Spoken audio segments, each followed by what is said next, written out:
भैया, बर्लिन से लेके बेगूसराय बस एक ही नाम, कार्ल मार्क्स।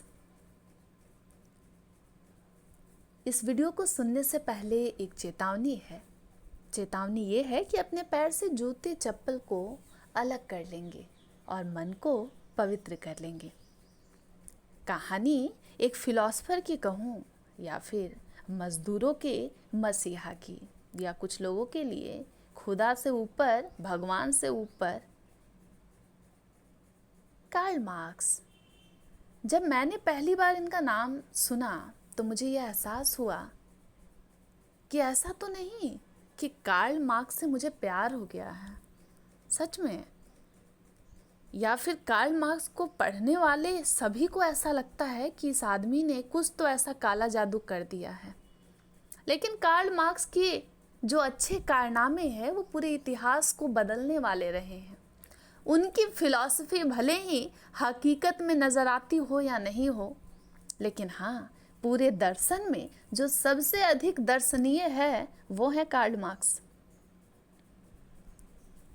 जब मैं कार्ल मार्क्स को पढ़ रही थी तो मुझे लगा कि फिर प्यार नहीं है तो फिर ये क्या है। तो फिर एहसास हुआ कि शायद मुझे, आपको और हम सबको कार्ल मार्क्स के विचारों से सहानुभूति है। सहानुभूति और इन्फ्लुएंस होने में फ़र्क है। सहानुभूति और समर्थन में फ़र्क है। हो सकता है आप मुझे समर्थन ना कर रहे हो, मुझे पसंद ना कर रहे हो, लेकिन आपको मेरी बातों से अटैचमेंट लगता हो। कार्ल मार्क्स को जिन जिन लोगों ने पढ़ा, मुझे लगता है मेजॉरिटी जो है उनकी धुन में चला गया।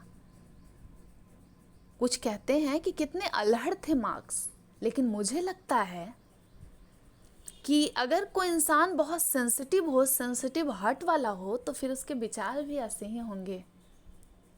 तो पूरे के पूरे कार्ल मार्क्स को मैं समर्थन तो नहीं कर रही हूँ, क्योंकि लॉजिकली चला जाए तो कार्ल मार्क्स जिस साम्यवादी व्यवस्था की बात कर रहे हैं, मार्क्सवादी व्यवस्था की बात कर रहे हैं, कम्युनिज्म की बात कर रहे हैं, या दोस्त कहते हैं कम्युनिस्ट हो क्या, उसकी बात कर रहे हैं, उसको हकीकत में ग्राउंड पर उतारना बेहद हार्ड है। या बहुत कम ऐसी जगह है जहाँ पर थोड़ी थोड़ी सी हलचल आपको कम्युनिज्म की नज़र आती है। फिर नकार भी हम नहीं सकते कि मार्क्स पूरी तरह फेल हैं, लेकिन फिर क्यों लोग ये कह रहे हैं कि कार्ल मार्क्स जो है वो फेल कर गए हैं। मार्क्स भले फेल ना हुए हों, लेकिन उनके विचार आज भी ठुकराए नहीं जा रहे हैं। और इतना ही नहीं, प्रेजेंटली ये भी कहा जा रहा है कि इंडिया में भी कम्युनिज्म की कुछ झलकियाँ आ गई हैं। वेल, आपके ऊपर छोड़ रही हूँ। पढ़ रहे हैं, हम स्टूडेंट हैं कॉमर्स मैनेजमेंट और बिजनेस के, और मुझे लगता है इस वीडियो के बाद इस चैनल से आपको थोड़ा सा सहानुभूति ज़रूर हो जाएगा। अगर कंटेंट अच्छा लगता है ना, बातें अच्छी लग रही हैं, समझ आ रहा है ना, तो प्लीज़ काइंडली सपोर्ट करें, ताकि मेरे भी विचार बिल्कुल कार्ल मार्क्स की तरह हों और क्रांति आ जाए। वेल, एक जर्मन फिलॉसफर कहूँ या फिर इतिहास को पलट देने वाला किरदार, कार्ल मार्क्स ने 1848 में एक कम्युनिस्ट मैनिफेस्टो लिखा था, और उसमें बहुत बड़ी बड़ी बातें थीं, और ऐसी बड़ी बातें जिस कारण उनको फादर ऑफ कम्युनिज्म कहा गया, साम्यवाद के पिता। वेल, जर्मन से रहे मार्क्स। इतना ही नहीं, मार्क्स ने जो अपने आसपास के हालात को देखा, तब उन्होंने एक डिसीजन लिया और एक विचार हमारे सामने आया जिसे हम कहते हैं साम्यवाद, कम्युनिज्म। वेल, कम्युनिज्म को पूरी तरीके से ग्राउंड में लाना कठिन है, लेकिन सुनिए आज आपको कि वो क्या कह रहे थे। कार्ल मार्क्स ने इंडस्ट्रियल रिवॉल्यूशन के शुरुआत को देखा, और जब उन्होंने बारीकी से चीज़ों को देखा तो उनको ये एहसास हुआ कि फैक्ट्री के जो ऑनर्स हैं, या कैपिटलिस्ट पीपल जिनके पास सारा मीन्स ऑफ प्रोडक्शन है, जो मालिक हैं, जिनके हाथ में कंट्रोलिंग है, वो वर्कर्स को एक्सप्लॉइट कर रहे हैं। वो ज़्यादा से ज़्यादा हिस्सा प्रॉफिट का जो उनको मुनाफा हो रहा है वो रख ले रहे हैं और बदले में छोटी सी सैलरी कर या थोड़ा बहुत पैसा मजदूरों को पेमेंट कर रहे हैं। कार्ल मार्क्स की कम्युनिस्ट मैनिफेस्टो में ये बातें लिखी गई हैं कि सारा कंट्रोलिंग जो है हैव्स के पास है, हैव्स नॉट के पास नहीं है। जनता अगर चीज़ों को कंट्रोल करेगी तो बेटर ऑप्शन रहेगा। कार्ल मार्क्स मानते थे कि ये जो पूरा सोसाइटी है वो दो हिस्सों में बटा हुआ है, दो क्लास में है। क्लास आप समझते हैं, नॉर्मल क्लास जो नहीं समझते उनके लिए बताऊंगी। जैसे हम कहते हैं ना तुम्हारा क्लास क्या है, क्लास मतलब यहाँ स्टेटस की भी बातें हैं। और फिलहाल आप ये समझिए कि यहाँ स्टेटस की ही बातें हो रही हैं, दो वर्ग की बात हो रही है। और कैसे हैं वो दो वर्ग? तो दो वर्ग, उसके लिए जो शब्द इस्तेमाल किया गया है वो है हैव्स और हैव्स नॉट, हैव्स और हैव नॉट्स। इसका क्या मतलब है? मतलब एक ऐसा वर्ग जिसके हाथ में पूंजी है वो कैपिटलिस्ट कहलाएं, और दूसरा वर्ग जिनके पास श्रम है, लेबर है, जो मजदूर हैं। जो फैक्ट्री ऑनर है वो वर्कर्स को एक्सप्लॉइट करता है। कार्ल मार्क्स का मानना था कि ये जो जितना भी मीन्स ऑफ प्रोडक्शन है, ये फैक्ट्री है, पैसे हैं, इतना इतना पैसा अगर अमीरों के पास होगा, जो कैपिटलिस्ट पीपल हैं, तो वो जनता का शोषण जरूर करेगी। तो कार्ल मार्क्स चाहते थे कि ये जो क्लास का डिवीजन है वो ना रहे, वो क्लासलेस सोसाइटी की बात करते थे। अब क्लासलेस सोसाइटी क्या है? जहाँ कोई भेदभाव नहीं होगा, कोई अमीर नहीं, कोई गरीब नहीं। और आजकल तो मुझे लगता है आज के जनरेशन में ये बज़वर्ड है। जैसे कहा जाता है राजा का बेटा राजा नहीं होगा, ऐसी ही बातें कार्ल मार्क्स कहते थे। उनका मानना था कि जो इनहेरिटेड वेल्थ है, खानदानी जो पैसा जमा होते जा रहा है और एक ही आदमी जो है सब चीज़ों को कंट्रोल कर रहा है, तो जिसके पास पैसा होगा उसी के पास पावर है। अपने आसपास के हालात को देखकर कार्ल मार्क्स के विचार ऐसे थे या ऐसे हो गए। जब आप इनकी बातों को पढ़ेंगे तो आपको एक सिंपैथी होगी इस कैरेक्टर के साथ कि कार्ल मार्क्स जो हैं वो मजदूरों के लिए कितना सोच रहे हैं। वो चाहते हैं कि क्लास ही ना रहे, अमीर गरीब का भेद मिट जाए। ये बहुत बड़ी लड़ाई है। तो उन्होंने एक ऐसी सोसाइटी इमेजिन कर ली जहां अमीर गरीब में कोई भेद नहीं होगा। मतलब एक ऐसी यूटोपिया इमेजिन कर ली। यूटोपिया का मतलब होता है एक परफेक्ट सोसाइटी, जो कि रियलिटी में एग्जिस्ट नहीं करता है। क्योंकि आप सोच कर देखिए, जो बात कार्ल मार्क्स कर रहे हैं उसको सही मामले में सामने लाना कितना हार्ड है। तो जिन लोगों ने कार्ल को क्रिटिसाइज किया, उनका ये मानना था कि कम्युनिज्म की जो थ्योरी है, साम्यवादी व्यवस्था जो है, वो थोड़ी नैरोअर कंसेप्ट है। क्यों? क्योंकि अगर क्लास नहीं हुआ, अगर सबको समान रखा गया, तो फिर इंसान का मोटिवेशन खत्म हो जाएगा। क्योंकि एक सोसाइटी में क्या एक ही जैसे लोग हैं? सिर्फ अच्छे ही हैं या सिर्फ बुरे ही हैं? कुछ ज़्यादा मेहनती हैं, कुछ कम मेहनत करते हैं। तो जो ज़्यादा मेहनत कर रहा है तो उसके पास कोई मोटिवेशन नहीं रहेगा कि भाई हम कुछ भी कर लें, मेरा कुछ होना जाना नहीं, हम लोग सभी को तो इक्वल ट्रीटमेंट मिल रहा है। और जब आपको समानता जब आपके ऊपर थोपी जाएगी, समानता की बात कार्ल मार्क्स कर रहे हैं, तो फिर मोटिवेशन नाम की कोई चीज़ नहीं है। सब इक्वल, अच्छा बुरा, ऊंच नीच, ये फ़र्क खत्म हो जाएगा। और जहाँ मोटिवेशन खत्म हो गया वहाँ पर इच्छा नहीं है। और एक हेल्दी कंपटीशन जिसे हम कहते हैं, अगर वो एग्जिस्ट नहीं किया तो फिर आप सोच सकते हैं वो सिनेरियो कैसा होगा। कुछ लोग कह रहे थे कि कार्ल मार्क्स जो है एक्सट्रीमिस्ट हैं, वो क्लासलेस सोसाइटी की बात कर रहे हैं, उनका सोच जो है बहुत खतरनाक है, घातक है। कुछ लोग कह रहे थे कि एक फ्रस्ट्रेटेड थ्योरी है कार्ल मार्क्स की। उन्होंने इतना ही नहीं, जब आप कार्ल मार्क्स को पढ़ेंगे, उन्होंने रिलीजन को ओपियम बता दिया, अफीम से तुलना की।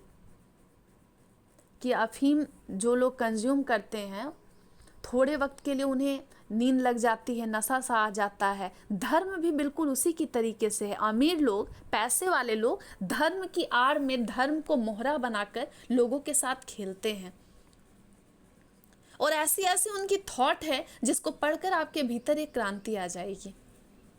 फिर एक तर्क तो मैंने बताया,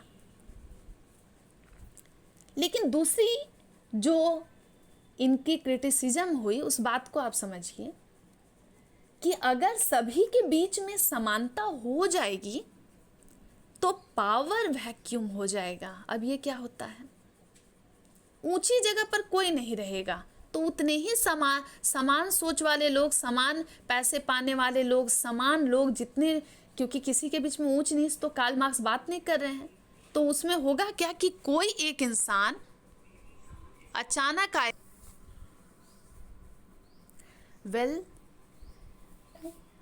कार्ल मार्क्स की बातों को बहुत सारे थिंकर ने, बहुत सारे फिलोसफर ने क्रिटिसाइज भी किया।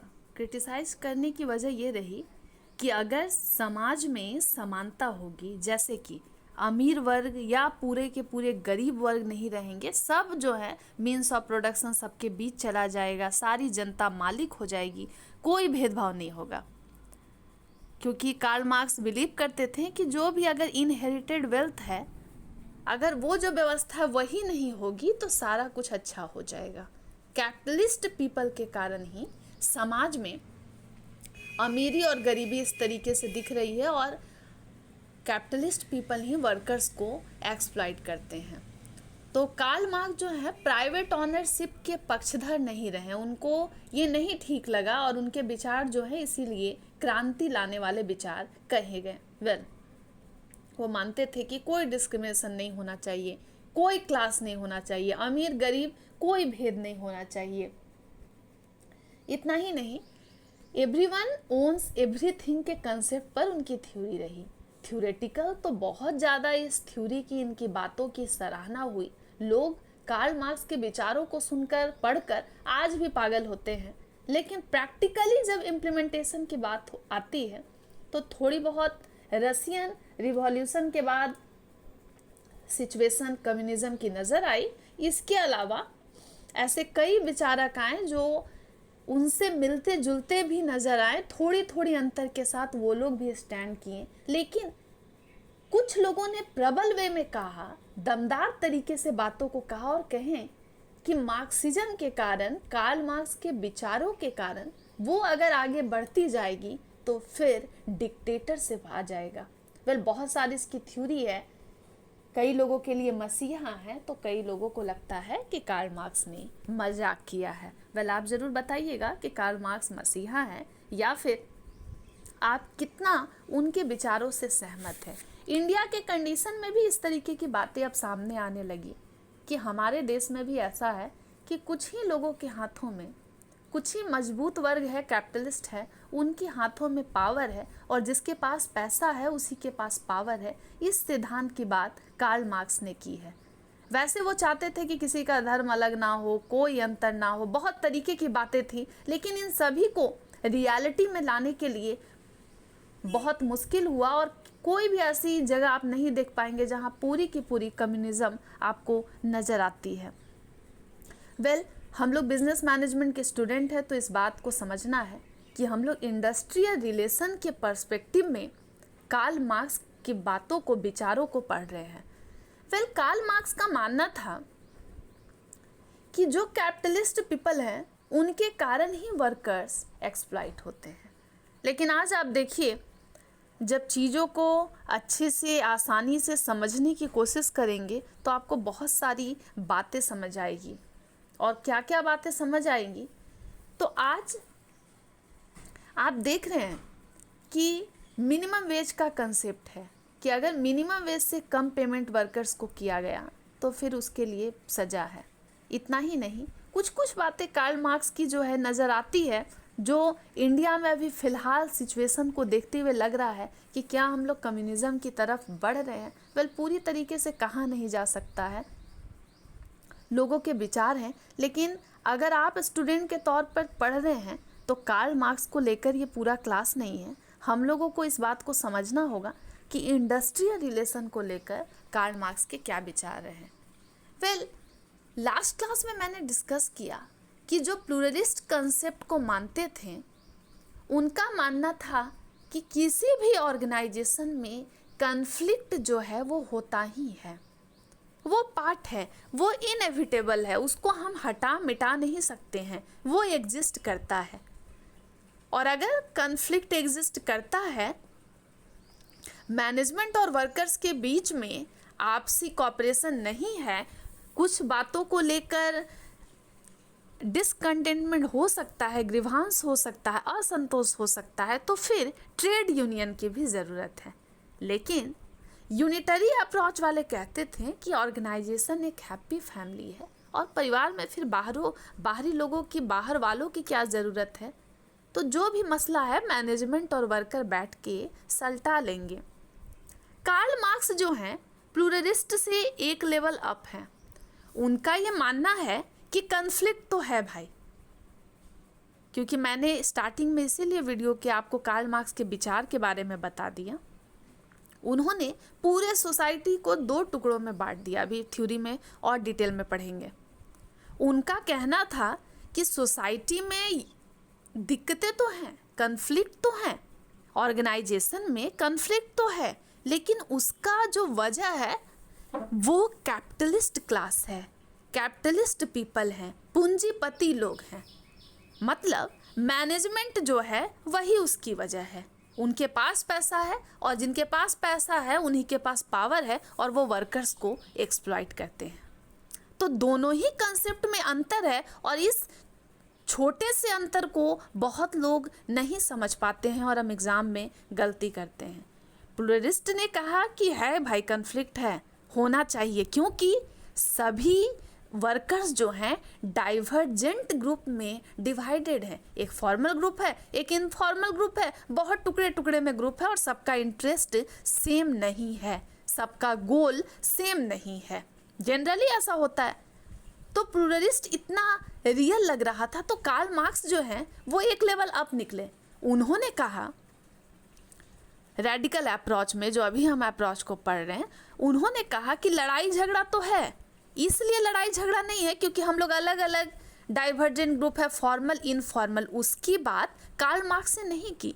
उन्होंने बात की कि 2 मेजर क्लास हैं, एक ऑनर है, दूसरा लेबर है, एक कैपिटलिस्ट है, दूसरा लेबर है, एक हैप्स है, मतलब जिनके पास सारी सुख सुविधा है, पैसा है, जो कि पूंजीपति हैं, कैपिटलिस्ट हैं, और दूसरा है जो हैव नॉट्स हैं, जिनके पास लाचारी है। और उनकी जितनी थ्योरी है, उनकी जो बातें हैं, उसमें एक हिंदी में टर्म भी है, सर्वहारा, जिसके पास कुछ भी नहीं है, जो बस एक्सप्लॉइट हो रहा है। और एक्सप्लॉइट होने का रीज़न क्या है? ये पैसे वाले लोग। वेल, कोई भी आम इंसान जो भी कार्ल मार्क्स को पढ़ता है वो इनकी बातों से बहुत ज़्यादा अटैच्ड हो जाता है। मैं ये नहीं कहूँगी इन्फ्लुएंस हो जाता है, लेकिन हाँ, BBC के सर्वे के अकॉर्डिंग भी जब पूरे हिस्ट्री में इन्फ्लुएंशियल पीपल को सर्च किया गया तो आइंस्टीन और डार्विन से भी ऊपर कार्ल मार्क्स रहे। तो आप सोच सकते हैं कि लोकप्रियता किस लेवल की रही। और उनके विचारों से एक तरफ पूंजीपति आ गए, दूसरी तरफ मजदूर आ गए, तीसरी तरफ एक ऐसे लोग हो गए जो कि गुटनिरपेक्ष हो गए। आज हम लोग कार्ल मार्क्स की जो सिद्धांत को पढ़ रहे हैं, आज अप्रोच को पढ़ रहे हैं, वो इसलिए पढ़ रहे हैं क्योंकि इंडस्ट्रियल रिलेशन के एक अप्रोच में हमें मार्क्स की थ्योरी को भी पढ़ना है, जिसे हम रेडिकल अप्रोच कहते हैं या मार्क्सिस्ट अप्रोच या आइडियोलॉजी कहते हैं। मार्क्सिस्ट ने सीधा ये कहा, कार्ल मार्क्स ने सीधा कहा कि प्लूरलिस्ट की बातें बिल्कुल ठीक हैं, हम लोगों के बीच में कन्फ्लिक्ट है, वर्कर में और लेबर क्लास में बहुत अंतर है, बहुत मतभेद है, बहुत झगड़े हैं। कारण इसमें divergent group, formal informal group नहीं है। इसके सबसे बड़े कारण जो है कैपिटलिस्ट हैं, जिनके पास पूंजी है, जिनके पास पैसा है, उसी के पास पावर है। दूसरी बात उन्होंने जो बड़ी बात कही है कि जब भाई लड़ाई है, जब झगड़ा है, जब फसाद है, तो ट्रेड यूनियन तो आएगा, ट्राइब्यूनल आएगा, सेटलमेंट के लिए जो भी मैकेनिज्म है, जो भी जुडिशियल बॉडी है, वो सब तो आएगी, लेकिन ये आएगी तो फेवर करेगी कैपिटलिस्ट को, मैनेजमेंट को, ये वर्कर के लिए नहीं है। पैसे से हम सारी चीज़ों को, हम सब कुछ को खरीद सकते हैं।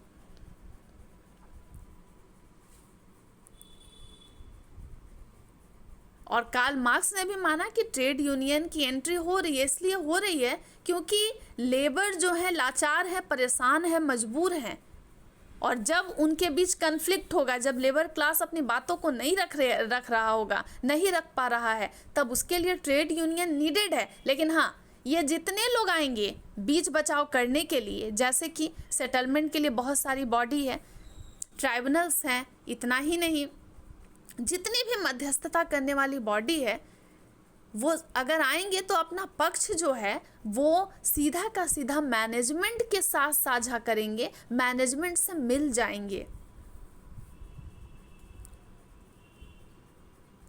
मार्क्सिस्ट का अप्रोच जो है वो किसी खास ऑर्गेनाइजेशन के लिए नहीं था, वो पूरे समाज के लिए था।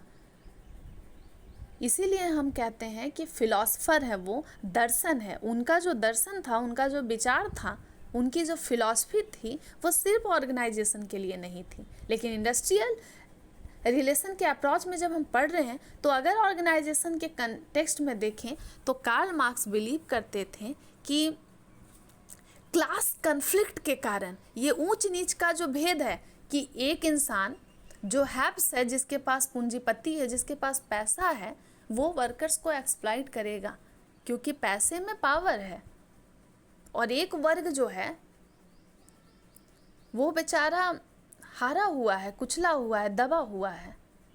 इसीलिए वो चाहते थे कि सारी जनता मालिक हो जाए, कोई भेदभाव ना हो, अमीर गरीब में कोई फ़र्क ना हो, कोई आदमी ऐसा ना हो कि खानदानी पुश्तैनी बहुत सारे वेल्थ को स्टोर करता जा रहा हो, सबका चीज़ों पर अपना प्राइवेट ऑनरशिप हो।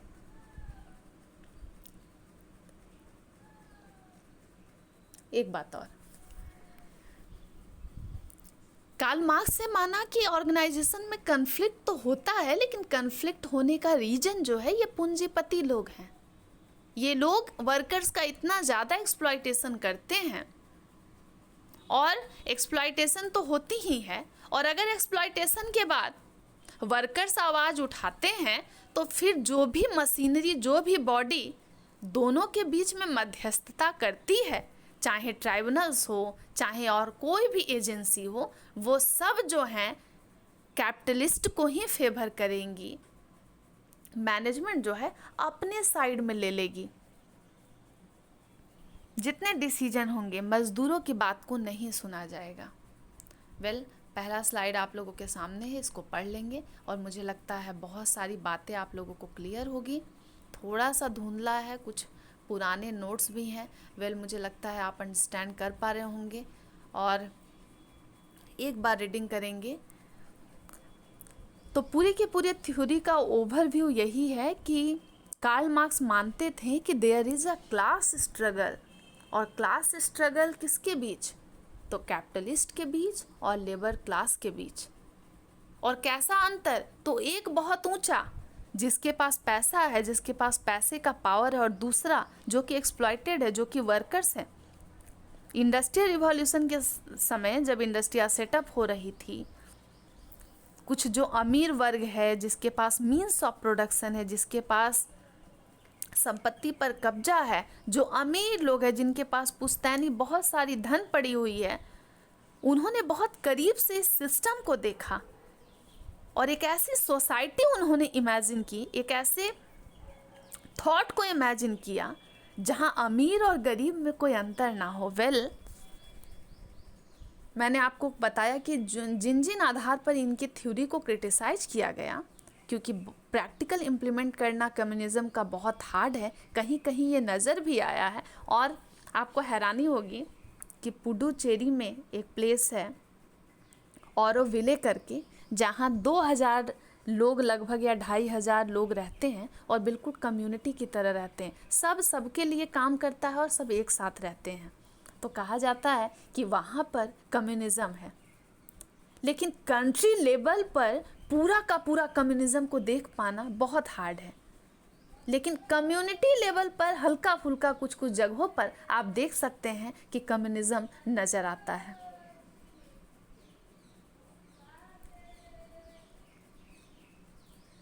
आप बताइएगा कि आप कितने कार्ल मार्क्स के विचारों से प्रभावित हैं। लेकिन इंडस्ट्रियल रिलेशन का ये अप्रोच कहता है कि कार्ल मार्क्स ने कहा कि ऑर्गेनाइजेशन में वर्कर क्लास और मैनेजमेंट के बीच में जो ये कन्फ्लिक्ट है, ये जो फाइट है, वर्कर जूझ रहा है, उसके कारण पूंजीपति व्यवस्था है, पूंजीपति लोग हैं।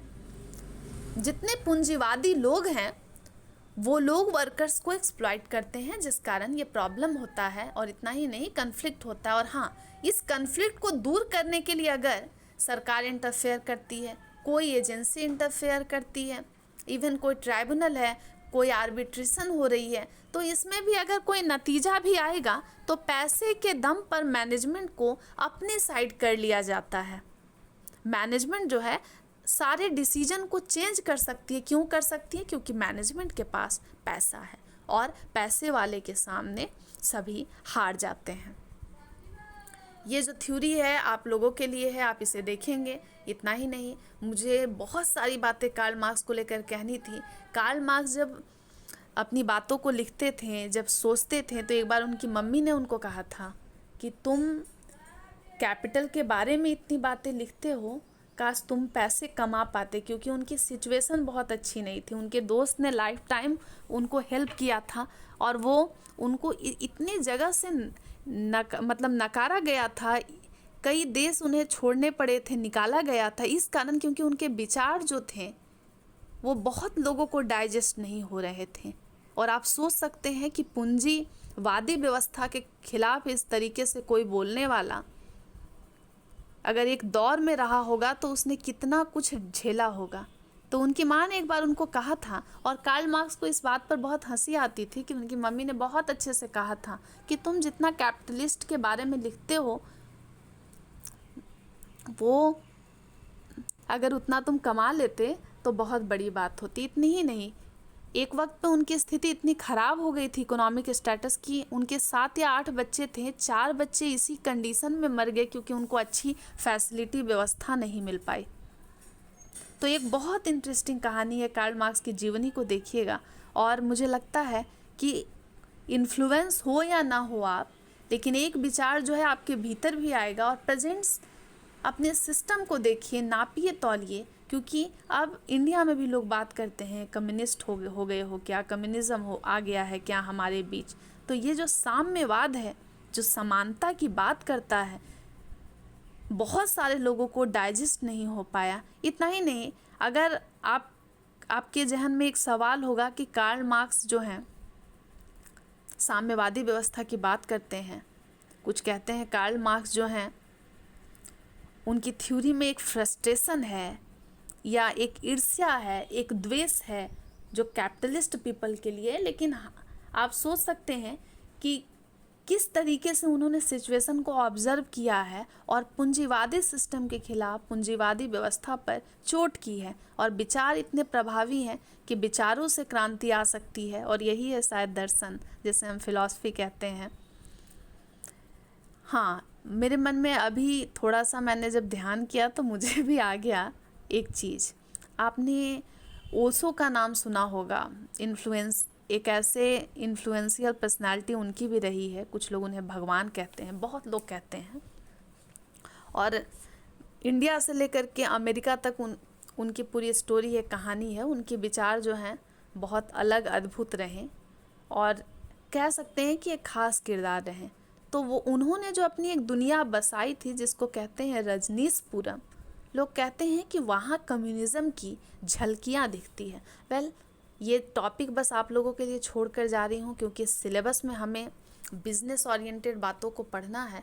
हमारे कॉमर्स मैनेजमेंट बिजनेस में इंडस्ट्रियल रिलेशन की थ्योरी में जब मार्क्स को हम पढ़ रहे हैं तो ऐसे पढ़ रहे, लेकिन हाँ, पूरी हिस्ट्री जाननी है तो कार्ल मार्क्स को ज़रूर पढ़िएगा। उन्होंने कहा था कि सारे मजदूर एक हो जाओ, आपके पास खोने के लिए कुछ नहीं लेकिन पाने के लिए बहुत कुछ है। और उनके विचार जो हैं आज भी लोग जो है बहुत उनकी सराहना करते हैं। कोई मसीहा तो कोई भगवान कहता है। आप देख सकते हैं प्लूरलिस्ट अप्रोच से भी तुलना की गई है। प्लूरलिस्ट और मार्क्सिस्ट की थ्योरी में बस एक ही अंतर है, बात सबने की, दोनों ने की कन्फ्लिक्ट, लेकिन कन्फ्लिक्ट का कारण दोनों ने अलग अलग बताया। एक का मानना रहा कि कन्फ्लिक्ट इसलिए है क्योंकि एक ऑर्गेनाइजेशन में फॉर्मल ग्रुप भी है, इनफॉर्मल ग्रुप भी है, दोनों के वैल्यू प्रपोजिशंस अलग हैं, दोनों की सोच विचार अलग है, दोनों का लक्ष्य अलग है, गोल ऑब्जेक्टिव डिफरेंट है। लेकिन कार्ल मार्क्स ने कहा कि भाई कन्फ्लिक्ट है, हम आपकी बातों से सहमत हैं, लेकिन हाँ, ये कन्फ्लिक्ट का जो इकलौता जड़ है, जो रूट है, जो रूट कॉज है, वो है कैपिटलिस्ट क्लास। उसने ही वर्कर्स को बर्बाद कर लेने की कसम खाई है। वेल, आपके लिए छोड़कर जा रही हूँ, जिसमें क्रिटिसिज्म भी है, और इस थ्योरी को आप देखेंगे, आराम से स्लाइड को जूम करके धीरे धीरे करके लिख लेंगे। मुझे लगता है कि फ़िलहाल आज के लिए इतना ही, क्योंकि कार्ल मार्क्स पर बोलने को बैठा जाए तो बहुत सारी बातें हैं।